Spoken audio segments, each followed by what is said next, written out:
Halo semua, selamat datang di podcast Beta Carita Palu, berbagi cerita dari Palu untuk semua.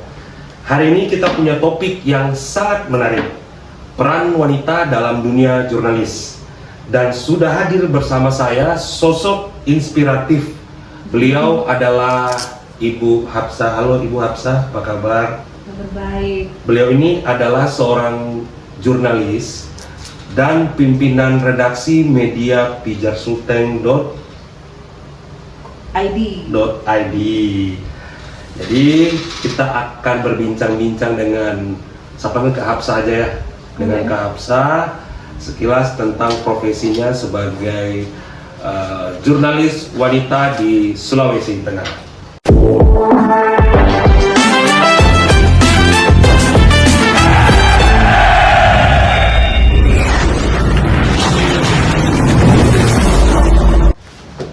Kak Hapsah, bisa ceritakan sedikit perjalanan awal bagaimana kakak terjun di dunia jurnalis sampai akhirnya bisa memimpin sebuah redaksi?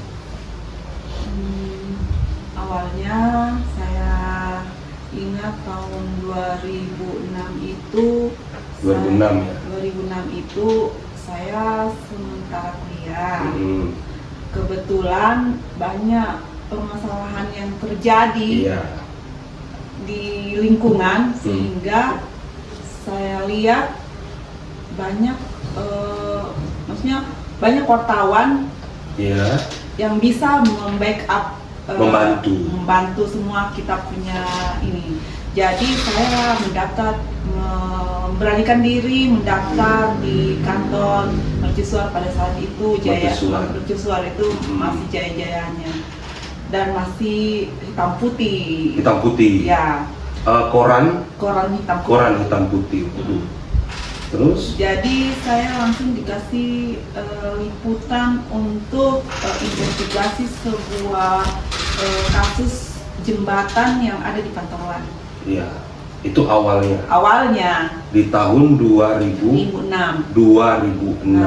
Iya, di tahun 2006 itu. Waktu itu pimpinan redaksinya Pak Freddy. Pimpinan redaksi Pak Freddy. Ya. Beliau masih ada sampai sekarang. Masih ada. Kebetulan saya ditugaskan. Saya memang senang karena kebetulan disiplin ilmuku dari teknik. Ya. Sementara saya disuruh investigasi terkait tentang jalan dan jembatan. Berarti infrastruktur ya. Nah, jadi pas saya ulas dan mengena. Dapat. Semuanya dapat. Akhirnya itu berita diangkat jadi HL pada saat itu. Dari situ saya tertarik menjadi jurnalis. Akhirnya memiliki media online bernama pijarsulteng.id. Ya. Pijarsulteng itu kalau boleh tahu dari tahun berapa dia berdirinya? Saya masih di mercusuar, saya mulai ancang-ancang, belum banyak online, media online. 2017 saya sudah mendaftarkan diri untuk buka perusahaan media online. Jadi belum banyak yang buka, saya sudah duluan buka. Dengan nama pijarsulteng.id. Pertamanya pijarsulteng, bukan .com saja. Pijarsulteng.com dan dirubah menjadi pijarsulteng.id. Ya. Kalau boleh tahu sudah berapa tahun itu? Dari 2017 sampai sekarang. 2017 berarti 2000 berapa? Dan 2 kali penggantian akte. 2 kali pergantian akte, lumayan lama ya? Ya, karena akte pertama kan sudah habis masanya. Terus pada saat ini kita mengikuti online, jadi dia harus lalunya pakai SIUP, sekarang sudah pakai NIB. Kak Hapsah, berbicara tentang seorang sosok wanita ya, profesi jurnalis itu kan keras, penuh tekanan dan identik dengan laki-laki. Bagaimana pengalaman kakak sebagai seorang perempuan menghadapi stigma tersebut? Wanita menjadi seorang jurnalis kan itu nggak gampang. Kalau saya sih sebagai jurnalis perempuan memang banyak tantangan yang kita hadapi. Pertama tentang keluarga, kita harus mengatur, pintar-pintar mengatur, karena kalau kita jurnalis perempuan kita dikejar deadline. Yes. Kita juga dikejar deadline di keluarga. Ya. Kita dikejar deadline di kantor. Ya. Jadi bagaimana caranya kita pintar-pintar membagi waktu. Nah, dan saya pilih lanjutkan profesi sebagai jurnalis karena banyak-banyak membantu, perannya cukup besar. Sangat besar. Utamanya misalnya mengawal tentang pendidikan. Karena kita seorang ibu banyak terkait juga mengurus anak. Iya. Nah, misalnya kalau anak mau melanjutkan pendidikan, mau ini kan biasanya susah. Kebetulan banyak juga tetangga minta bantuan bagaimana. Karena kita seorang jurnalis, otomatis kita banyak bersentuhan dengan orang-orang berpendidik, maksudnya di dinas pendidikan, di sekolah-sekolah. Jadi otomatis kita ada peran untuk membantu swadaya juga, tidak ada tendensi apa-apa cukup membantu. Kalau di sosial juga besar sekali. Misalnya pernah kami angkat juga terkait tentang mungkin kalau bukan media mungkin tidak terekspos terkait warga yang tidak punya rumah hidup di atas pohon. Wow, itu ada di daerah mana? Waktu itu di Tipo. Di Tipo. Tipo itu Donggala ya? Bukan, dia di Ulujadi sekarang. Oh, Ulujadi masih masuk wilayah kota ya, Bandung.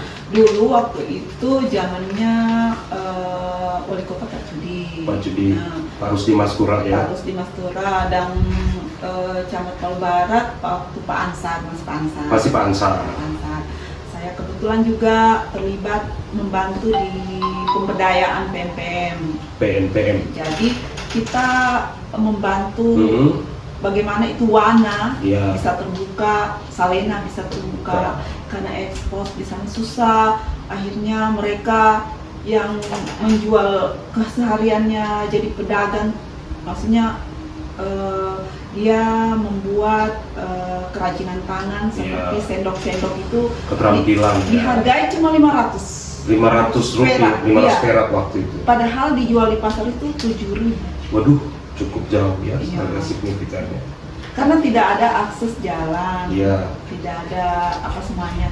Tapi dengan berkat adanya media pada saat itu kami ekspos terkait ada warga yang hidupnya tidak ada rumah, tidak ada apa. Akhirnya terekspos banyak yang nyot, akhirnya banyak yang memberikan bantuan dan perbaikan infrastruktur mulai. Pada saat itu juga setengah mati perbaikan infrastruktur di sana karena lebih mahal biaya angkutnya ketimbang. Tapi karena berkat media pada saat itu banyak yang swadaya, misalnya alat beratnya swadaya, akhirnya jalan sampai sekarang. Lihat itu di Salena itu kan sudah cukup sangat bagus. Jadi tempat healing juga ya, jadi wisata puncak Salena. Pernah juga kami angkat terkait kasus sekolah yang hanya satu ruangan tapi tidak ada sekat-sekatnya antara kelas 1 sampai kelas 2. Gitu ya ruangannya. Dan gurunya hanya 3 orang. Itu pun honor semua. Jadi kalau dari Salena jalan ke atas itu butuh waktu gurunya. Jadi kadang sekolah, kadang tidak, karena berkat media akhirnya terekspos dan mulai dari sekolahnya, dari rumahnya. Jadi mulai dinas yang terkait seperti BKKBN terkait banyaknya anak kan KB, penyuluhan, mulai tentang bantuan UMKM-nya. Karena memang ada keterampilan cuma tidak terekspos.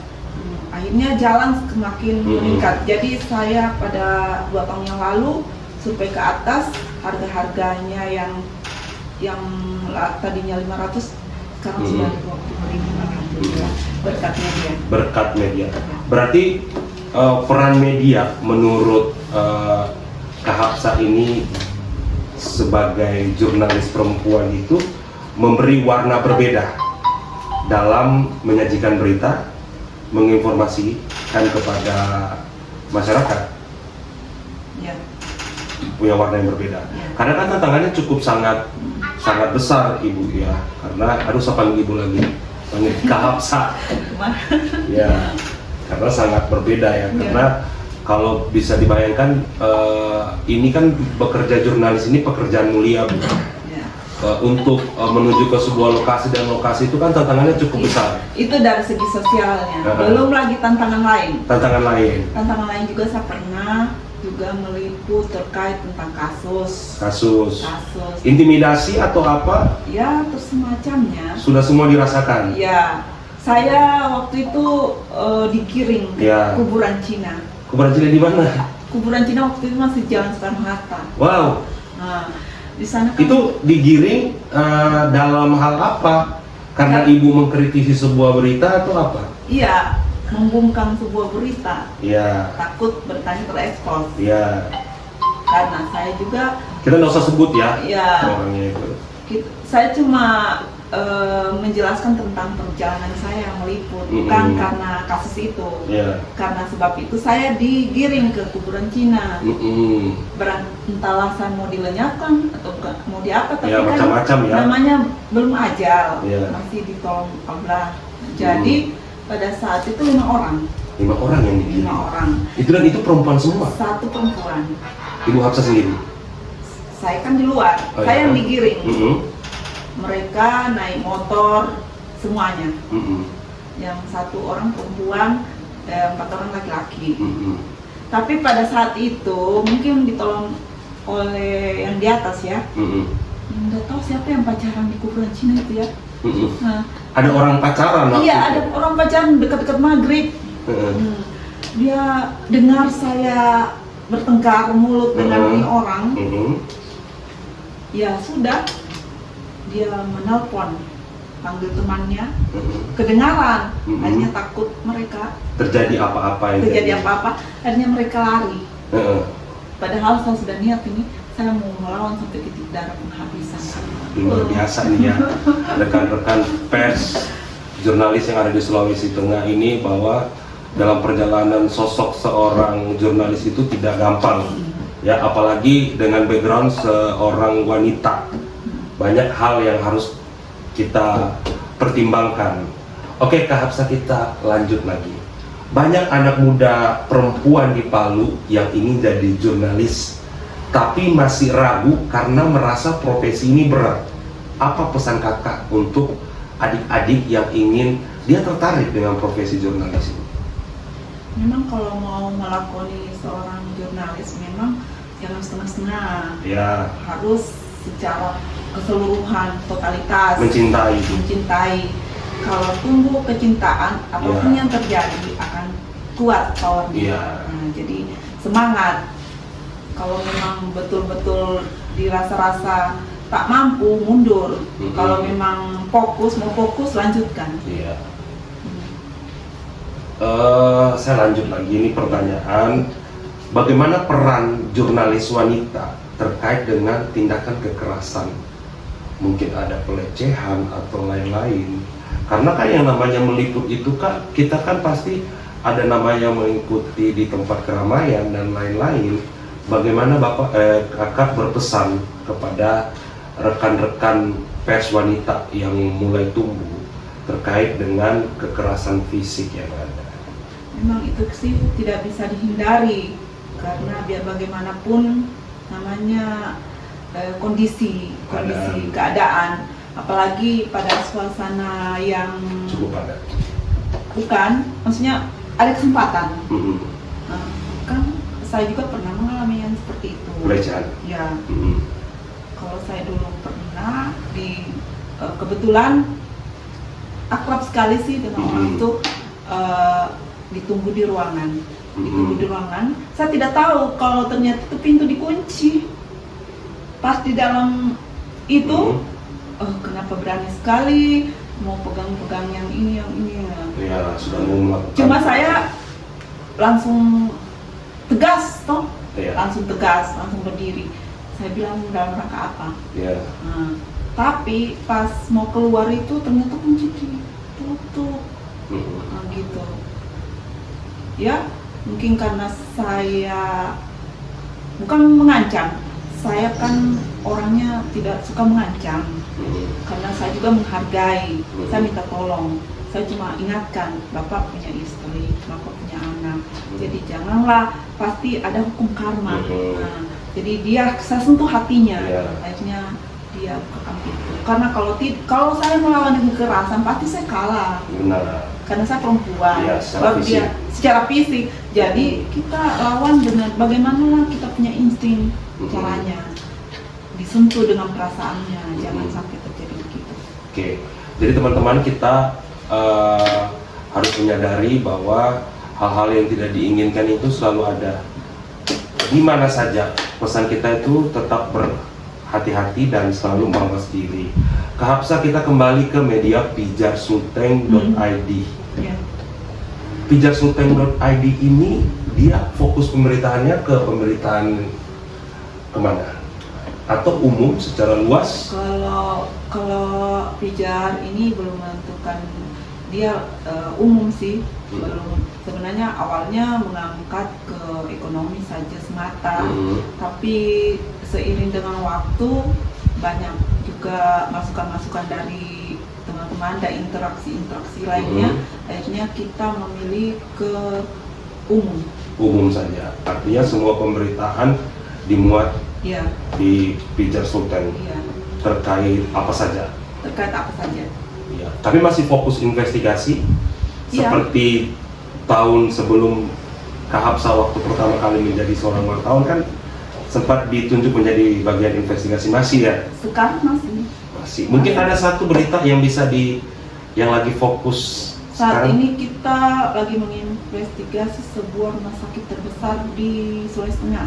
Kita inisialkan, nggak usah bilang nama rumah sakitnya ya. Ya. Karena kenapa rumah sakit tersebut kan? Karena rumah sakit itu merupakan pelayanan, fokus pelayanan. Tapi ternyata di dalam sebuah pelayanan tidak seperti itu. Jadi mengapa Pijar melirik terkait tentang ini? Karena ini hal utama. Ini tentang semua masyarakat. Terkait tentang pelayanan, mulai dari kesehatan, mulai dari proyeknya. Kapan itu pelayanannya tidak bagus, otomatis akan rusak semuanya. Oke, jadi rekan-rekan pers yang ada dengan rekan-rekan yang menonton podcast Beta Carita Palu, ini pembicaraan kita masih sangat panjang. Kita akan lanjut di session kedua bersama dengan Kahapsa, pimpinan redaksi media pijarsulteng.id. Banyak sekali insight berharap dari Kahapsa punya cerita hari ini. Kita belajar bahwa peran perempuan dalam dunia jurnalis bukan hanya ada, tapi juga sangat penting dan menentukan arah pemberitaan yang lebih berimbang. Terima kasih banyak Kahapsa sudah hadir di podcast Beta Carita Palu. Semoga cerita hari ini jadi inspirasi buat semua pendengar. Sampai jumpa di episode berikutnya. Tetap berbagi cerita dari Palu untuk semua. Dah.